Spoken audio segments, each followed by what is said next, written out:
제가 엄마표 영어를 시작할 때, 그리고 엄마표 영어를 계속 진행하는 와중에도 걱정 한 가지가 있었습니다.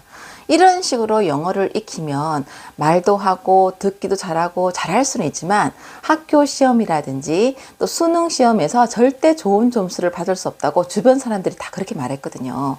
어떻게 됐냐고요? 저는 어땠는지 말씀드릴게요. 안녕하세요. 집바자입니다.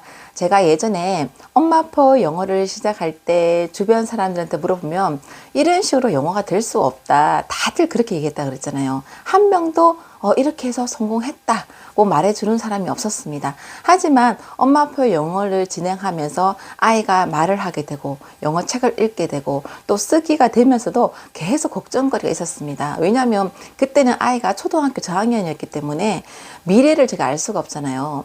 그래서 제 주변에 아는 지인의 딸이 이제 영어 과외를 하고 그랬었거든요. 대학생이다 보니까. 그러면 그분한테도 물어봤습니다. 우리 아이가 이렇게 영어 일기도 쓰고 잘하는데, 계속 이렇게 하면 될까요? 이렇게 질문했습니다. 그분은 엄마표 영어로 했던 사람이 아니고, 그냥, 일반 대학생이었습니다. 수학도 과외를 하고, 영어도 과외한 학생이었는데요. 그런데 이렇게 영어 해서는 수능 점수는 잘 넣을 수가 없다. 이렇게 얘기하더라고요. 물론 저는 고등학생 모의고사 시험지를 풀려보면 아이가 듣기 시험은 다 맞추고 그런 상황이었고 푸는 것도 거의 다 맞추고 하는 상황이었는데도 자꾸 그런 말들이 있었습니다. 하지만 정말 그럴까 걱정이 되잖아요. 그러면서 엄마표 영어를 계속 진행했는데요. 결과적으로는 제가 우리 첫째 아이를 엄마표 영어로 또 대학을 또 연세대에 보내고 둘째 아이 같은 경우는 지금 또 계속 공부를 시키고 있잖아요. 해보니까 엄마표 영어를 제대로 안 했는 사람들이 그렇게 말하는 것 같습니다. 보통 그때 엄마표 어머니들이 또 다른 이제 엄마표 영어 유튜브 분들에게 댓글 다는 거 보면은 이렇게 해서는 또 시험은 잘 못 친다던데요. 이런 질문들이 많더라고요.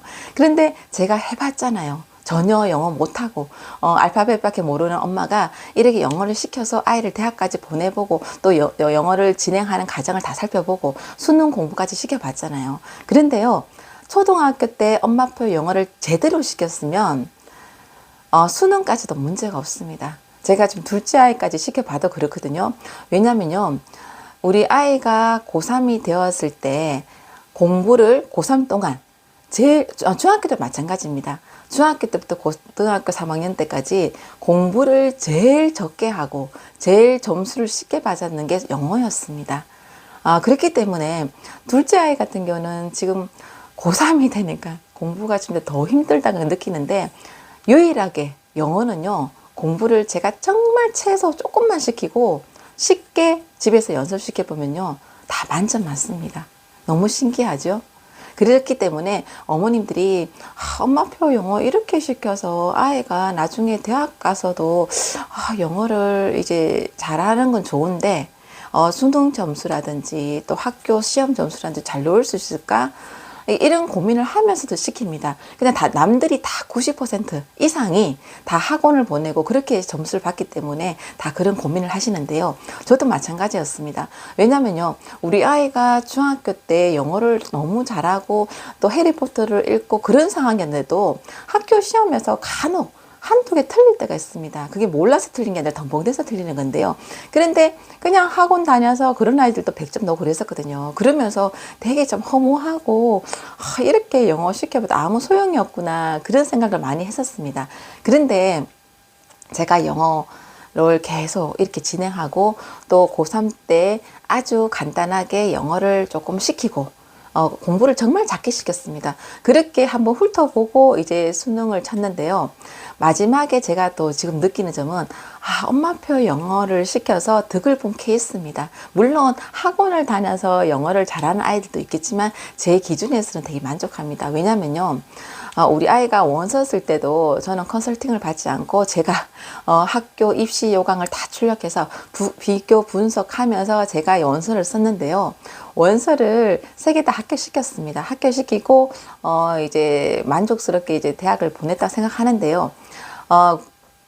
제가 또 작년에 우리 첫째 아들 친구들이 재수를 했잖아요.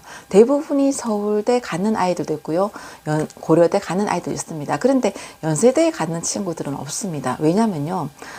내가 입시 요강을 출력해서 원서 쓸 때 비교 분석했을 때 알았는데요. 우리가 몇 점 1에 나와서 원서를 쓰는 게 아니고요. 지금 이제 제 유튜브를 보시는 분들은 초등학교 어머니들이기 때문에 제가 아주 쉽게 간단하게 설명드릴게요. 물론 전문가들이 말씀하시는 내용들도 많지만 그런 걸 찾아보시지 않을 거 아니에요. 근데 보통 입시 요강에 점수 반영 비율이 있습니다. 영어에서는요, 1등급에서 2등급 사이에 몇 점 반영, 뭐 이런 기준이 있습니다. 보면은 특히 연세대라든지 몇몇 주요 학교 같은 경우는 1등급과 2등급과 영어 차이 점수 반영 비율이 차이가 큽니다. 특히 더 차이가 큰 곳이 제가 알기로는 연세대였거든요. 그런데 얘네들 친구들이 재수를 하면서도 왜 연세대, 고려대 중에 연세대를 굳이 못 썼던 이유가 영어에서 많이 조금이라도 더 반영을 하기 때문에 차마 연세대를 못 쓰더라고요. 그래서 대부분 고려대를 써서 고려대를 많이 붙었습니다. 왜냐하면 대부분이 정시에서는 가나 다에서 한 학교만 쓸 수 있습니다. 세 개를 쓸 수 있죠. 그런데 대부분이 연세대, 고려대 같은 경우는 같은 예를 들면 가 라인에 이렇게 있습니다. 같이 있기 때문에 둘 중에 하나만 쓸 수 있거든요. 그런데 두 개 쓰는 둘 중에 연세대냐 고려대냐 둘 중에 하나를 선택할 경우에 내가 만약에 영어가 1등급이다. 그러면은 약간 연세대를 쓸 확률이 높은데요. 만약에 아이가 영어가 2등급이다. 그럴 경우는 대부분이 그 반영 비율이 대부분이 좀 차이가 있기 때문에 고려대를 쓰더라고요. 그래서 대부분이 작년에 우리 아이 친구들이 다 고려대에 합격했습니다. 그런 점에서 저는 이제 원서 쓸 때 얘가 그래도 영어에서는 1등급이었기 때문에 둘 중에 더 반영 비율이 높기 때문에 연세대가 유리하겠구나. 그렇게 해서 제가 연세대를 쓰는 거였거든요. 거기에서 제가 내가 그래도 엄마표 영어로 했는 게참 이렇게 보람을 느꼈습니다. 그리고 몇 년 전부터 영어 같은 경우는 절대평가로 바뀌었습니다. 수능에서요. 다른 거는 다 상대평가인데 영어는 절대평가입니다. 물론 이제 한국사나 그런 것도 절대평가 얘기를 한데요. 근데 대부분이 제가 우리 아이가 중학생, 고등학교 됐을 때 주변 지인들은 뭐라고 말을 했냐면요. 이제는 영어가 절대평가이기 때문에 영어가 그리 중요하지 않다. 다른 게 비율이 크다. 그런데요, 제가 입시를 치러보니까요. 영어가 절대평가로 바뀌면서 영어가 어려워졌습니다. 보통 우리가 상대평가였을 때 1등급이 4%입니다. 그리고 2등급이 11%고요. 그리고 3등급이 제가 알기로는 23%까지입니다. 4등급은 40%, 뭐 5등급은 60% 이렇게 나가는데요. 90점까지가 만약에 1등급이잖아요. 점수로 치자면은. 그러면은 옛날 같았으면 한 11% 정도가 나와야지 대충 뭐 적당하게 비율이 반영되었다 이렇게 알 수 있는데 요즘 우리 아이 때 입시 때도 6%까지만 1등급이었습니다. 그리고 2023년도에도 7% 정도 때까지 1등급이었거든요. 그만큼 영어가 어려워졌다는 뜻입니다. 뭐 절대평가라 해서 영어 공부가 물론 100점이나 뭐 90점까지나 거의 뭐 같은 1등급이라 쳐도 그만큼 점수를 받기 힘들다는 거예요. 그래서 어머니들이 절대 영어를 절대평가라 해서 무시하시면 안 됩니다. 그리고 영어를 1등급 받아 놓았을 때 주요 학교라든지 영어를 특히 더 반영하는 경우가 많습니다. 1등급과 2등급 차이가 조금 차이가 있거든요. 그리고 또 학교가 또 어머니들이 선호하는 학교 같은 경우는 대부분이 이제 보통 뭐 몇 명까지 뽑는다 쳐요. 그러면은 1점, 2점, 3점 차이 난 게 아니라 1점에서 0.0000 몇 점, 0.00 몇 점 이런 식으로 아이들이 쫙 늘어져 있습니다. 그러니까 1점에서 한 3점까지 사이 아이가 수십 명이 들어가 있다는 거예요. 걔네들이 다 합격하는 거거든요. 그렇기 때문에 영어 반영 비율에서 몇 점 차이는 정말 큰 점수입니다.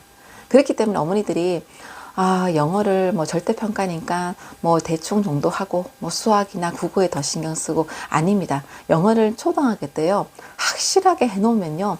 중학교, 고등학교 때 거의 할 필요가 없고요. 그리고 기본적인 건 좀 해도 수능에서 쉽게 1등급 맞습니다. 제가 공부를 다 아이들에게 코치해서 뭐 대학을 보내고 한 명은 스카이드까지 보내고 한 명은 지금 진행하고 있지만 공부는요. 아이의 머리 또 성향 받아들이는 거에 따라서 정말 끌어올리기 힘든다는 걸 알고 있습니다. 제가 다른 성향 아이를 키워봤기 때문에요. 하지만 영어 같은 경우는 언어잖아요. 물론 이 아이만큼 흡수되기는 힘들지만 정말 제가 집에서 테스트 해보면요. 영어를 제일 적게 공부시키고 제일 스트레스 받지 않는데도 쉽게 제가 지금은 시간 조절 연습만 시키고 있습니다. 쉽게 다 맞추거나 한두 개만 틀리더라고요. 그럼 쉽게 다 1등급 맞을 수 있다는 것이죠. 그렇기 때문에 그만큼 영어가 중요한 것 같습니다. 물론 초등학교 때는 수능 위주로 영어를 공부시키면 안 됩니다. 일단 듣기를 왕창 시키고요. 그리고 말하기를 시키고 그리고 쓰기를 시키고 그리고 자유롭게 표현할 수 있는 뭐 그런 식으로 다 이렇게 시켜 놓은 다음에 중학교 갔을 때는 내신 공부 좀 시키고 그리고 고등학교 갔을 때는 또 수능에 필요한 교재 한두 정도만 열심히 시키면 됩니다. 그렇게 해도 쉽게 1등급 맞는데요. 정말 어릴 때부터 학원 다니고 영어를 열심히 공부식으로 배웠던 아이들은요. 1등급 맞기 쉽지 않은 아이들도 많습니다. 그렇기 때문에 어머니들이 엄마표 영어를 하면서도 이렇게 해서 점수가 잘 나올 수 있을까? 저는 그게 가장 고민이었거든요. 우리 아이가 뭐 해리포터를 읽고 뭐 거의 초등학교 고학년인데도 주변의 대학생들 걔네들이 이제 가해를 시키는 선생님이었죠. 근데 그 사람은 그렇게 공부했던 사람은 아니잖아요. 그 사람이 뭐 영어 1등급 받았던 사람인지는 모르겠습니다. 일단은 뭐 괜찮은 학교를 다녔기 때문에 가해를 시키고 있는 상황이었는데 그냥 보고 이렇게 해서는 성적이 잘 나올 수가 없어요 이러더라고요. 하지만 저는 직접 어릴 때부터 알파벳부터 뭐 대학 입시까지 치러봤잖아요.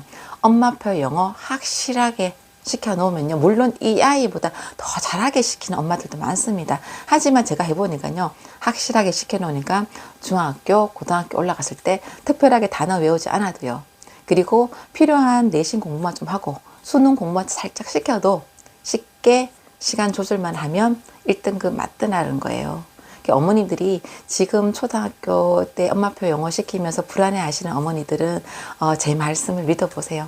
공부는 사실은 한 명은 잘하게 했고 한 명도 잘하겠는데 고등학교 올라가니까 정말 공부 어려워지니까 쉽지 않아요. 하지만 공부는 내가 마음을 조금 내려놨습니다. 하지만 영어는요 다르더라고요.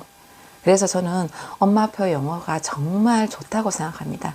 제가 다시 만약에 이런 그 방법을 알고 있는 상황에서 다시 우리 아이를 키운다 해도 내가 엄청 부자라 해도 아마 엄마표 영어로 시킬 것 같습니다. 왜냐면요 머리가 좋은 아이 뭐 머리가 좀 못하는 아이 뭐 받아들이는 게 다른 아이 다 비교해 봐도요 영어는 되더라고요. 물론 잘하지는 않지만 내가 필요한 영어만큼은 엄마표 영어로 충분히 했습니다. 그렇기 때문에 어머니들 불안해하지 마시고요. 오늘도 열심히 오늘 시킬 양 엄마표 영어 열심히 시키시기 바랍니다. 어머니들 오늘도 수고하셨습니다. 화이팅!